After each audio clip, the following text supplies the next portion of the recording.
I mean, one way to tell you I'm pregnant is to just have a blatantly large pregnancy pillow in the background. But yeah, I'm having another baby in July. Hello, it's Bailey and welcome back to my channel. Today I am bringing you my 2022 stats. This does cause me a little stress to collect all of these and present them because usually when I film the videos like this, I have not created the graphs yet. I just have the stats here in front of me. So I do that afterwards. And also I never come prepared enough. There's of course more stats that I find interesting that I'm just not going to collect for this video. So if there's more things you would like to know about my stats, go ahead and ask down below and I will do what I can to figure out those stats for you as well. I do want to be able to use this video as a standing for me sharing my monthly stats within 2023 to compare. So some of these stats I have broken down to what that would average to per month so that I can compare that through my months in 2023. So firstly, in 2022, I read 124 books and I DNF'd 15, so I completed 109 books. That put me at an average books per month of 10.33, so just over 10 books a month. I read 27,033 pages, which averages to 2,253 a month. And I listened to 261 hours of audiobooks, which averages to 22 hours per month. I believe these are the only stats I pulled from Bookly, but my average reading speed for the whole year was 70.9 pages an hour, and I read for 291 days of the year. Okay, the dog started barking. Hopefully he's done.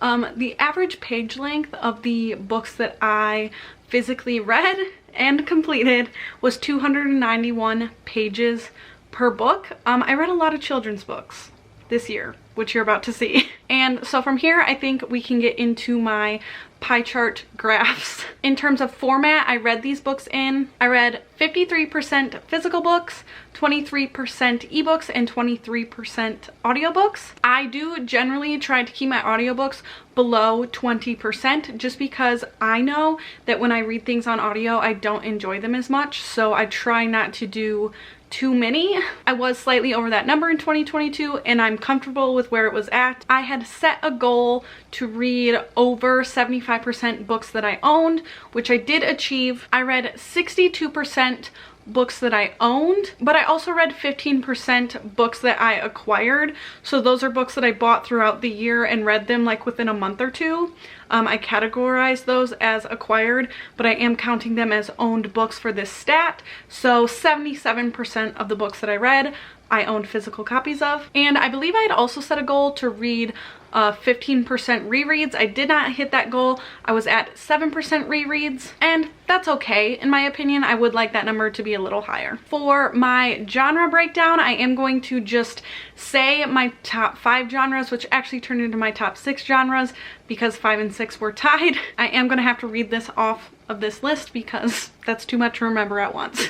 I read 26% romance, 24% mystery. I categorized mystery and thriller in the same category this year. I read 15% adventure. If you know what those are, you know what those are. I read 12% fantasy and then 7% of both contemporary and nonfiction.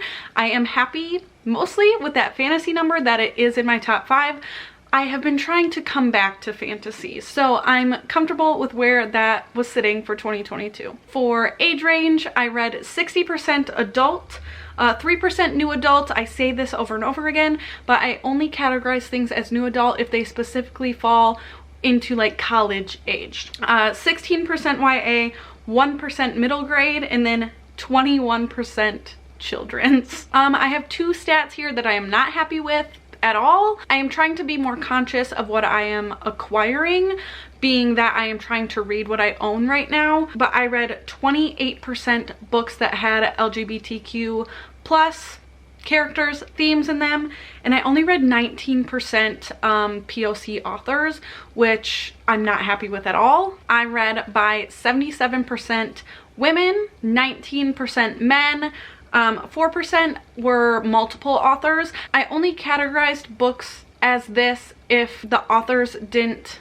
all identify the same, because I think if a book is by like two women, that I would rather have that stat saying that I read from women, if that makes sense. I don't know how I should do that, but that's how I did it. And then I did read by two non-binary authors, but that didn't amount to much of a percentage. And 57% of these authors were authors I had read before, which I think is interesting. I was reading by mostly authors I had read books from before, and in total I read from 85 different authors in 2022. Again, another interesting stat, 56% of my books were part of a series and 44% were standalones. I don't know that I've ever had a year where I read more series installments than standalones, but Squash It series is getting me, and these children's series all count as parts of series. So I started 21 new series, I read 40 sequels, and I finished 8 series. And my final stat, my star rating breakdown and average star rating for the year, here it goes. I read 13% 5 stars, 37% 4 stars, which ends up being my largest category, 30% 3 stars, 18% 2 stars, and 3% 1 stars, which I'm very happy with the 1 star being so little, but I was much more gracious in this last year, allowing myself to DNF, which ends up making the 1 star category smaller because I gave up on them instead of finishing them. And so my average star rating for the year of books that I finished was 3.72, which is okay. I'm fine with that. And so those were my stats for 2022. We can use this as a basis of what you think my goals are going to be. You're going to be seeing my 2023 goals very soon, so take this information in as you will. 1, me being pregnant. 2, all these stats that I just gave you for 2022. What a year that is coming ahead of us. But thank you so much for spending some time with me today, and I will see you again very soon. Bye.